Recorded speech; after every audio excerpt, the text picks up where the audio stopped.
Ghana waa dal dhaca dhanka khaliijka Guinea iyo badweynta Atlantic ee galbeedka Afrika, wuxuuna xad la leeyahay dalalka Ivory Coast oo galbeedka ka xiga, Burkina Faso oo dhanka waqooyi kaga beegan, iyo dalka Togo oo bariga ka xiga. Beedka dalkan waa wax ka badan 200 kiilomitir isku wareeg, wuxuuna noqday dalka 8aad ee ugu dhulka weyn caalamka.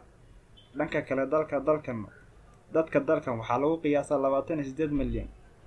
Luqadda dalkan waa English, waxayna dadka dalkan ku hadlaan luqado kale oo wadani ah. Waxayna muslimiinta dalkan ku hadlaan intooda badan luqadda Hausaha oo ay ku hadlaan dad gaaraya 44 milyan oo ku kala nool Niger, Nigeria, Ghana, Benin, Cameroon, Ivory Coast, Togo iyo Sudan. Magaalada ugu weyn dalkan caasimadana ah waa Accra, waxayna ka samaysan tahay 3 tuulo isku darsantay. Waxayna ku taallaa koonfurta dalka, waxaana lagu sheegaa dadka ku nool 2 milyan. 2007 ayay ahayd markii ugu horeysay laga soo saaro nafto xeebaha dalka Ghana. Waxayna caan ku tahay Ghana magaca Gold Coast ama xeebta dahabka.